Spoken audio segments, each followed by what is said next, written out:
Hello friends, welcome to my YouTube channel English with Aminul. Hope you all absolutely well. Today in this lesson, I'm gonna teach you a very interesting topic, that is the full structure of a sentence. You know, speaking in English has become a passion and fashion of most of the people around the globe. Okay? And I'm sure today's lesson will be really helpful to you to make sentence in a right order, and you will face no problem to speak in English fluently. So to make your trend successful, keep watching till the end without skipping, right? Now take a look. This is the full structure of a sentence, right? I mean, this is NH 34 or National Highway from Calcutta to Siliguri. Okay, as you say. ব্যাপারটা হচ্ছে যে একটা পূর্ণ বাক্যে এত কিছু জিনিস থাকতে পারে। Subject, auxiliary verb, main verb, object, double object, adverb, place, time, cause. Okay, মনে করো যে এই যে আমাদের এই শরীরটা বা এই বডিটা তৈরি হতে কিন্তু অনেক কিছু অর্গানের প্রয়োজন হয়েছে। Suppose hand, leg, head, ear, nose, etcetera etcetera. So a full sentence has all these elements together, right? হ্যাঁ, কিন্তু এখানে একটা ব্যাপার তোমরা মাথায় রাখতে হবে তোমাদেরকে, যে এই যে এত কিছু জিনিস দেওয়া আছে এর মধ্যে কোনোটা কোনো সময় নাও থাকতে পারে। ঠিক আছে, সমস্ত কিছুই যে সবসময়ই থাকতে হবে এমনটা নয়, কিন্তু একটা বাক্যে যদি সমস্ত কিছুই থাকে তাহলে এত কিছু জিনিস থাকবে এবং সেইগুলোকে ঠিক এই অর্ডারে সাজিয়ে যেতে হবে, এইভাবে সাজিয়ে যেতে হবে। কিভাবে? Subject, auxiliary verb, main verb, double object, indirect object, direct object, adverb, place, time, cause. তো দেখো, এই যে এখানে আমি একটা বাংলা সেন্টেন্স দিয়েছি।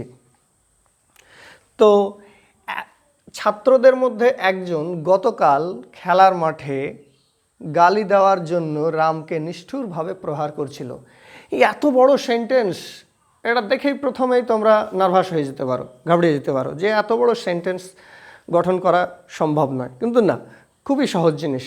তোমাদেরকে আজকের লেসনটা প্রপারলি ফলো করতে হবে। ওকে, প্রথম কাজটা কী হবে? So first of all our duty is to find out which is the finite verb or main verb of a sentence from the Bengali sentence, right? মানে এই যে বাংলা বাক্যটা আছে, এত বড় বাংলা বাক্য, এত বড় বাক্য থেকে প্রথমে আমাকে বাক্যের যে মূল ভার্ব, সেই মূল ভার্বটা খুঁজে বার করতে হবে।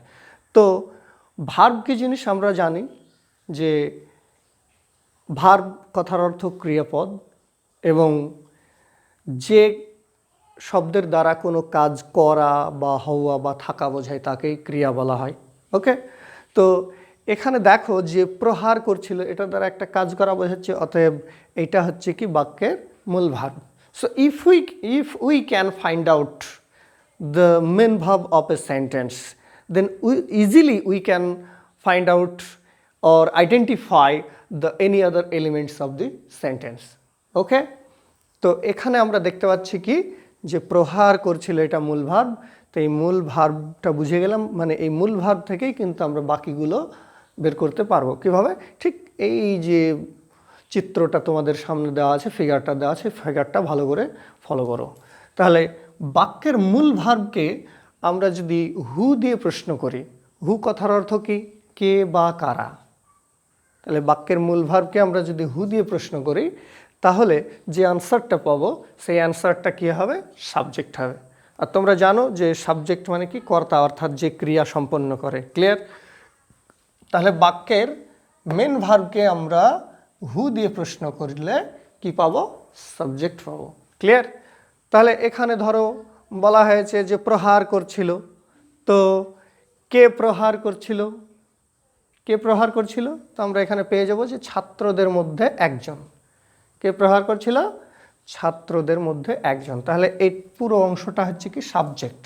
হ্যাঁ, এখানে একটা টুইস্ট আছে, সেটা তোমাদেরকে আরেকটু বুঝতে হবে যে ছাত্রদের মধ্যে একজন, এই তিনটে কথা মিলেই কি বা তিনটে ওয়ার্ড মিলেই কি একটা সাবজেক্ট, না এর মধ্যে অন্য কোনো ব্যাপার আছে? হ্যাঁ, সেটাই ভাবার বিষয় যে ছাত্রদের মধ্যে একজন, এইটা পুরোটা সাবজেক্ট অংশ হলেও অরিজিনাল সাবজেক্ট হচ্ছে কে? একজন। কে প্রহার করছিল? তো একজন। অতএব হেয়ার একজন is the original subject of this sentence. আর বাকি এই যে দুটো ছাত্রদের মধ্যে, এই দুটো শব্দ ওই একজন সাবজেক্টের সঙ্গে রিলেটেড। ক্লিয়ার? তো যাই হোক, পুরো অংশটাকেই আমাদেরকে কি করতে হবে? সাবজেক্ট অংশে বসাতে হবে। ঠিক আছে? এইটা বলার কারণ কি? কারণটা হচ্ছে আমাকে তো ভার্ব ইউজ করতে হবে সাবজেক্টের নাম্বার পার্সন অনুসারে। সেই জন্য সাবজেক্ট আমাকে বুঝতে হবে যে the subject of the sentence either singular or plural. সাবজেক্টটা, বাক্যের সাবজেক্টটা সিঙ্গুলার না প্লুরাল সেটা বোঝার পরেই আমাকে ভার্ব ইউজ করতে হবে। সেই জন্য অরিজিনাল সাবজেক্ট কোনটা সেইটা ফাইন্ড আউট করতে হবে। ক্লিয়ার? ওকে, তাহলে আমরা প্রথমে পেয়ে গেলাম কি, যে বাক্যের মূল ভার্বকে আমরা যদি হু দিয়ে প্রশ্ন করি, অর্থাৎ কে বা কারা দিয়ে প্রশ্ন করি, তাহলে যে আনসারটা পাবো সেইটা হবে subject. Next, auxiliary verb. Auxiliary verb helping verb বা সাহায্যকারী ক্রিয়া। তোমরা জানো বা তোমাদেরকে এর আগে অক্সিলারি ভার্ব সম্বন্ধে আমার ভিডিও করা আছে, প্রয়োজন হলে দেখে নেবে। Or if you have any problem you can send me question in my comment box and I will try my best to solve your problem. Now come to the point.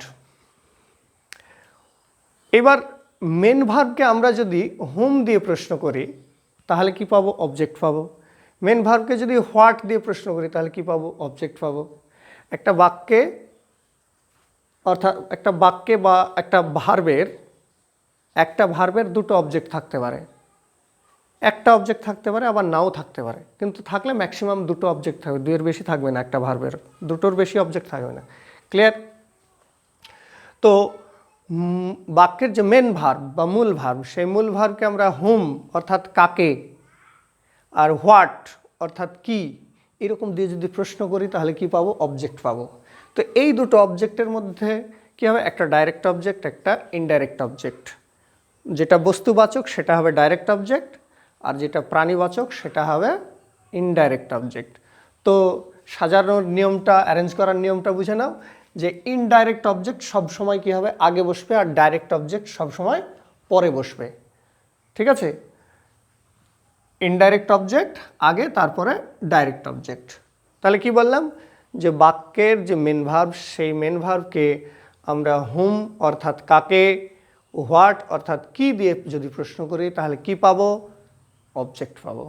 তো এই বাক্যে দেখো যে প্রহার করছিল, এটা মূল ভার্ব। তো সেই মূল ভার্বকে আমরা যদি কাকে দিয়ে প্রশ্ন করি তাহলে কাকে প্রহার করছিল?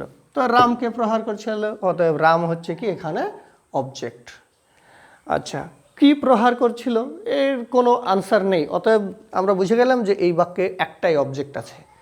তাহলে সমস্যা হচ্ছে যে এখানে তো দুটো অবজেক্ট দেওয়া আছে, একটা অবজেক্ট হলে কি করে হবে? আগেই বলা হয়েছে যে একটা পূর্ণাঙ্গ বাক্যে এতগুলো জিনিস থাকতে পারে, তার মধ্যে যদি কোনো একটা না থাকে তাহলে কোনো সমস্যা নেই, পরেরটা চলে আসবে।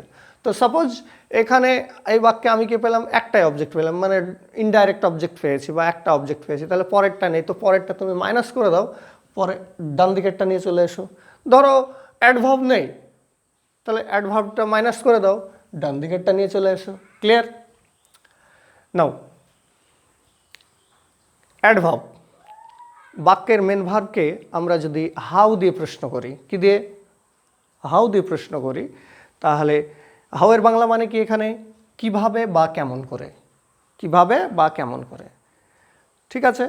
তাহলে বাক্যের মেন ভার্বকে আমরা হাউ দিয়ে প্রশ্ন করলে কি পাবো? অ্যাডভার্ব পাবো।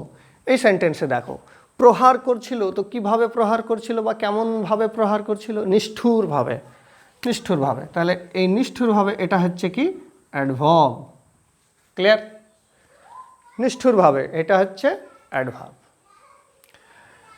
এবার আসছে কি? প্লেস।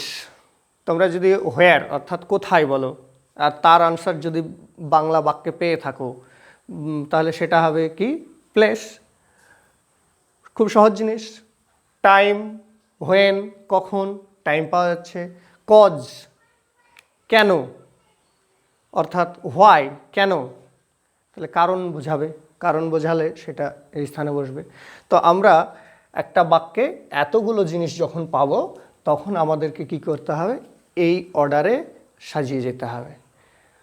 এই সমস্ত জিনিসগুলো মানে আইডেন্টিফাই করার উপায় আমি বলে দিলাম, যে বাক্যের মেন ভার্বকে হু দিয়ে প্রশ্ন করলে সাবজেক্ট পাওয়া যাবে, মেন ভার্বকে হোয়াট বা হুম দিয়ে প্রশ্ন করলে অবজেক্ট পাওয়া যাবে, হাউ কিভাবে বা কেমন করে প্রশ্ন করলে অ্যাডভার্ব, কোথায় হোয়ার বললে কোথায়, প্লেস হোয়েন কখন, টাইম হোয়াই কেন, কজ।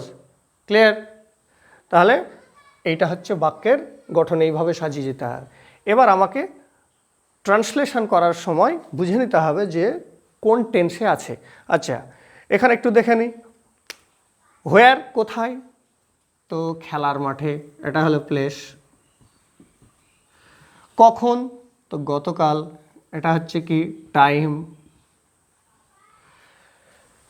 কেন, হোয়াই কেন, তো গালি দেওয়ার জন্যে, এটা হচ্ছে কি কজ। ক্লিয়ার? আর এইটা সাবজেক্ট অংশ। তাহলে আমরা এই বাক্যটা থেকে এই জিনিসগুলো মোটামুটি পেয়ে যাচ্ছি। তাহলে এবার এই যে বাংলা বাক্যটা, এই যে সেন্টেন্সটা কোন টেন্সে আছে সেই টেন্সটা বুঝে নিলেই সেই টেন্সের ফর্ম অনুসারে আমরা ঠিক এই অর্ডারে সাজিয়ে বাক্যটা কমপ্লিট করতে পারবো, no problem. But before that, now look at this terms. Participle. Participle and infinitive are called double part of speech. Why? পার্টিসিপলে এই দুটো জিনিসের ডাবল ফোর্স থাকে। কিসে? পার্টিসিপলে থাকে কি ভার্ব প্লাস অ্যাডজেক্টিভ। পার্টিসিপল বিষয়টা কি ভার্ব প্লাস অ্যাডজেক্টিভ। অপরদিকে ইনফিনিটিভ কি noun plus verb plus noun. Okay, তো দেখো পার্টিসিপলের গঠনটা কি ভার্ব ওয়ান প্লাস আইএনজি। পার্টিসিপলের গঠন ভার্ব ওয়ান প্লাস আইএনজি।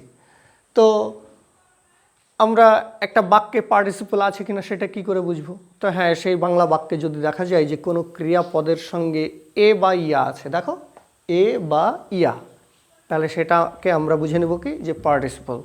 তো এ বা ইয়া, যেমন কলম কিনে, কলম কিনে, তো এই যে কিনে কেনাটা ভার্ব, তো তার সঙ্গে কি আছে এ আছে, ওইটাকেই সাধু ভাষা করে দাও কিনিয়া, তাহলে কেনাটা ভার্ব তার সঙ্গে কি আসছে ইয়া। তো এরকম এ বা ইয়া যদি পাই তাহলে সেই টার্মটা কি হবে পার্টিসিপল। এবং এই পার্টিসিপলকে আমরা ম্যাক্সিমাম ক্ষেত্রে বাক্যের শুরুর দিকে বসাবো। কোথায়? স্টার্টিংয়ের শুরুর দিকে। নেক্সট এসো ইনফিনিটিভ। ইনফিনিটিভ কি জিনিস? 2 প্লাস V1। ইনফিনিটিভের গঠনটা কিভাবে করব? 2 প্লাস V1। তো ইনফিনিটিভ আছে কিনা কিভাবে বুঝবো বাক্যে? তো যদি দেখি যে কোনো ক্রিয়াপদের শেষে তে উদ্দেশ্যের জন্যে এরকম প্রকাশ করছে, যেমন কিনতে, তাহলে কেনাটা ভার্ব তার সঙ্গে কি হচ্ছে তে, বা কেনার উদ্দেশ্যে, কেনাটা ভার্ব তার সঙ্গে কি যুক্ত করতে পারছো উদ্দেশ্যে, বা কেনার জন্যে, কেনাটা ভার্ব তার সঙ্গে তুমি কি যুক্ত করতে পারছো জন্যে। তাহলে এরকম তে উদ্দেশ্যে বা জন্যে এই বিষয়গুলো যদি অ্যাড করতে পারো কোনো ক্রিয়াপদের সঙ্গে তাহলে সেটা হবে ইনফিনিটিভ। আর এই ইনফিনিটিভ ন্যাচারালি বা সাধারণত বসে কোন দিকে? বাক্যের শেষের দিকে। হ্যাঁ, কখনো কখনো প্রথমেও বসে, কিন্তু ম্যাক্সিমাম ক্ষেত্রে কোথায় বসে? শেষের দিকে বসে। ঠিক আছে, কি বললাম? পার্টিসিপল সাধারণত বাক্যের শুরুর দিকে, ইনফিনিটিভ সাধারণত শেষের দিকে। ঠিক আছে, তো নেক্সট এসো ফ্রেজ, নাউন ফ্রেজ। এই যে একটা নাউনকে মডিফাই করার জন্যে, মডিফাই করার সময়, ফ্রেজ গঠন করার সময় এতগুলো জিনিস থাকতে পারে। তো এতগুলো জিনিস যদি থাকে তাহলে আমরা সেইগুলোকে কিভাবে সাজাবো?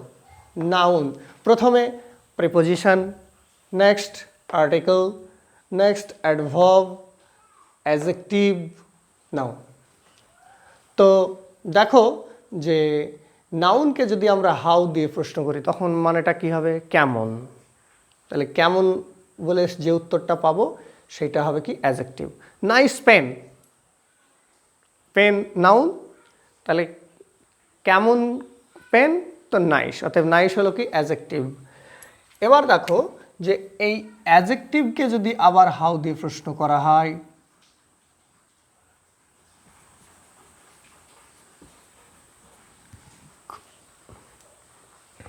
তাহলে কি পাওয়া যাবে?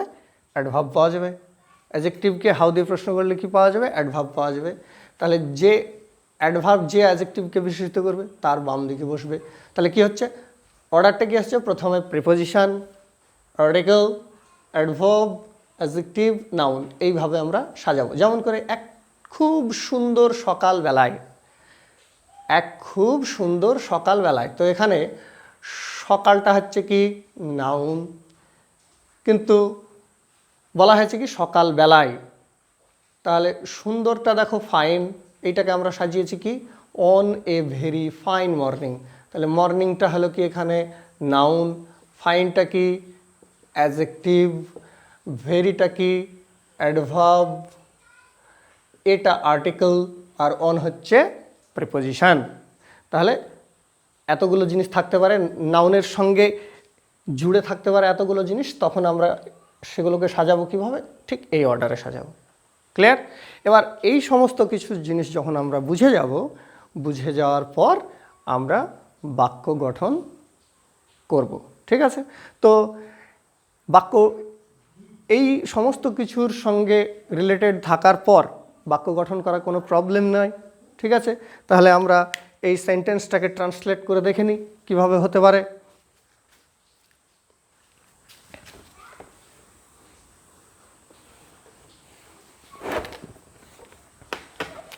আচ্ছা দেখো, তো ছাত্রদের মধ্যে একজন গতকাল খেলার মাঠে গালি দেওয়ার জন্য রামকে নিষ্ঠুরভাবে প্রহার করছিল।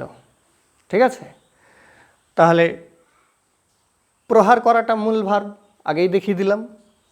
সাবজেক্ট কোন অংশটা?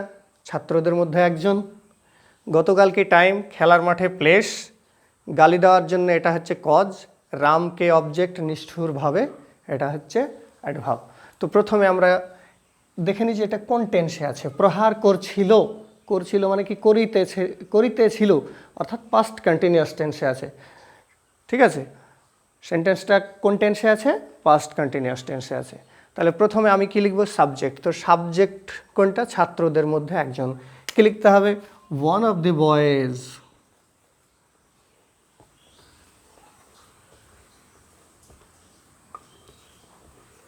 ওয়ান অফ দি বয়েজ, এই পুরো অংশটা সাবজেক্ট অংশ, বাট অ্যাকচুয়াল সাবজেক্ট কোনটা? ওয়ান।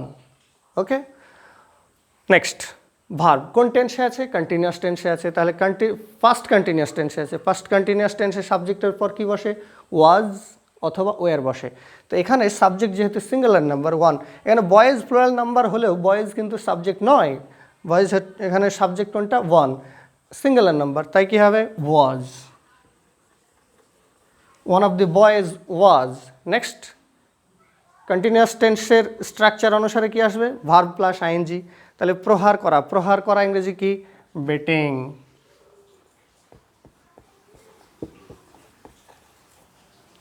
ওকে, now object, subject, auxiliary verb, main verb. এবার কি আসবে? অবজেক্ট আসবে। তো অবজেক্ট কি? রামকে, betting Ram.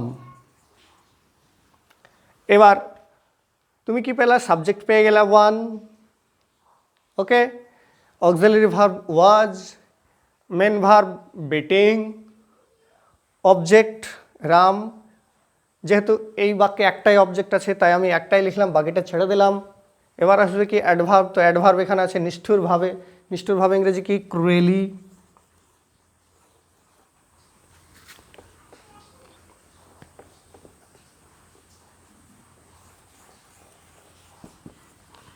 ক্রুয়েলি। Next place. Place কি? খেলার মাঠে, in the field.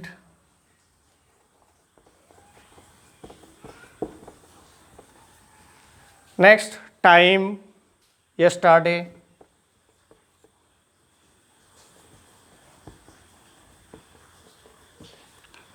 Next, cause. तो cause की गाली देवार जन्य, for abusing him.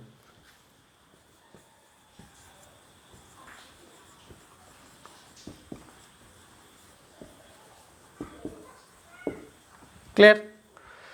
One of the boys was beating Ram cruelly in the field yesterday for abusing him. তাহলে ছাত্রদের মধ্যে একজন গতকাল মাঠে গালি দেওয়ার জন্যে রামকে নিষ্ঠুরভাবে প্রহার করেছিল। ক্লিয়ার? তাহলে এত বড় বাক্যটাকে আমরা ট্রান্সলেট করে ফেললাম নিমেষেই। ঠিক আছে? তাহলে আমাকে কি করতে হবে? এই ট্রিকটা অর্জন করার জন্য আমাকে এই সমস্ত বিষয়গুলো ভালোভাবে বুঝতে হবে। So hope you can properly understand what I teach you about forming a sentence, okay? And I promise you to come back with a new lesson in my next video. Till then, goodbye. But before that, please subscribe my channel and press the bell icon for all notification. Goodbye.